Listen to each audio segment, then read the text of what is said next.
They are content to do certain things and to not do certain things, like play Towns at the center surrounded by 4 shooters. And at this point, if that is the case, I'm not going to reuse the word inevitable, but if that is the case, they simply have to trade Towns. And that's hilarious to say, because anytime we've covered the Knicks in the last year and a half since they traded for Towns, we've talked about how high their ceiling is with him. I'm doubtful you'll find 2 people who are as high on the theoretical upside of a maximized Towns as XJ and I. I just don't think that's going to happen in New York. It's pretty crystal clear to me that it's not going to happen in New York. Mitchell Robinson returned 4 games ago against the he returned earlier than that, but Josh Hart and Mitchell Robinson started playing full time together against Dallas 4 games ago. In that time, XJ, they have played less than 10 non-garbage time minutes with 5 shooters. I looked that up. They're just not doing it anymore. Wait, less than 10 minutes? Minutes. That's insane. And if you're not going to do it, you're not going to get the best out of Towns. We've said it repeatedly since October of 2024. If you're going to have Karl-Anthony Towns, if you're going to trade Donte, DiVincenzo, and Julius Randle, I'll go a step further. If you are never going to play Towns with 4 shooters, the Knicks got railroaded in that trade. Just absolutely demolished. People talk about it on Twitter all the time, but they're not saying it for the right reasons. They're just like, oh, Donte is really good and Randle's really good. We knew those players were really good. That's not the point. It's not like the Knicks were like, yeah, we're getting rid of 2 crappy players. DiVincenzo and Randle are both really good. Yeah, we know. The reason that the Knicks were going to potentially win this trade is because they were going to take a Karl-Anthony Towns who's playing next to Rudy Gobert and turn him into the Karl-Anthony Towns at center with maximum space and create an all-time great offense. They just have no interest in doing it. Instead, they're saying, well, what if we had the Timberwolves offense with Towns and Rudy Gobert, except we didn't have one of the greatest defensive players of all time? No. That's we don't need any of that. Yeah. It's insane. It's absolutely insane. And I have no idea why the Knicks fired Tom Thibodeau. I don't get it. If you were not going to do things differently than Tom Thibodeau, why would you disrupt the paradigm like that?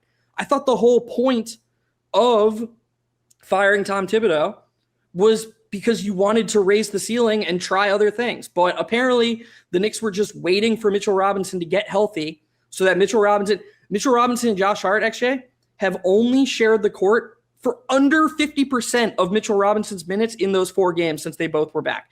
So that means they're playing all the minutes. One of them is on the court, and they're not even maximizing them together because those 2 together are great. It's not like you have to shoot to be great. That's not our perspective. But if you're going to have one of them out there, you might as well have the other one because you're not maximizing the space. But no, the Knicks are just going to keep playing these 4+1s. And at this point, I don't even care if it's for Giannis. They just have to trade Towns before his value is just completely cratered. All-time rant. I don't know how this is going to come out on camera, on audio, because I don't know how clapping sounds. All-time rant. In fact, he's standing up. Dude, I don't really have much to say. I don't know why they fired Tom Thibodeau if this is the direction they were going to go in as it relates to Giannis specifically. There's theoretical, and we just talked about this with Eric Spoelstra. There's theoretical upside, what things could look like, the maximum optimized version of these players and these teams if they were deployed in a particular way. And then there's just the practical aspect of like the way that they're going to be deployed and the way that they're going to be leveraged.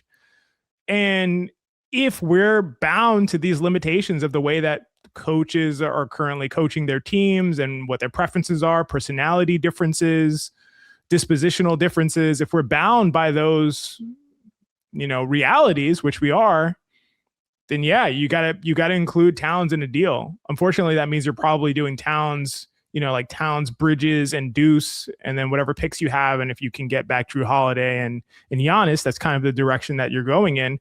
Because from the theoretical side, which I love to talk about, but unfortunately it doesn't seem realistic, I do think there's a great case for trading both of your wings, OG and Mikal Bridges, and holding on to Towns.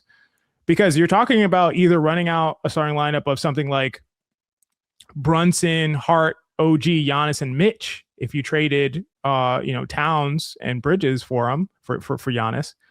Now, that's a weird lineup for Giannis. Giannis, I just made the case that he basically, since he's been elite, has never played very many minutes or possessions with a non-shooting five. And now you're putting him next to a guy who is literally going to shoot 0.03s per game and 0 threes on the season. Maybe you just say, Giannis, play this entirely new style and just get rebounds, and we're going to play this way. I think theoretically that could work. I don't know how comfortable Giannis would be in that situation, or if that's getting the best out of him. I don't think it is. And the other case, if you're trading both wings, which I know Knicks fans will not want to do, they want to trade Mikal Bridges. They do not want to trade OG Anunoby. I get that.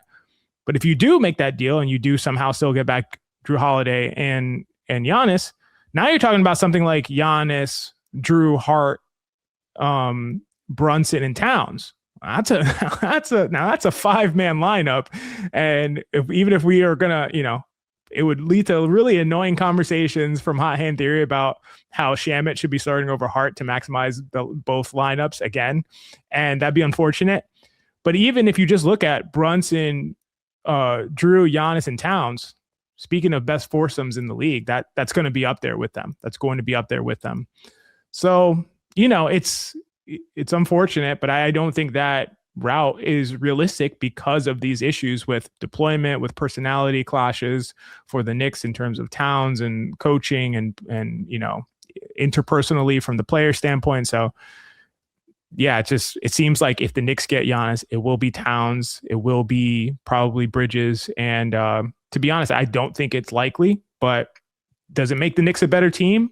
Even though it's a weird fit, and even though you're basically you are banking your hopes for a title on Mitchell Robinson staying healthy. Yeah, I think it's probably still better because they're not going to maximize this team, to your point.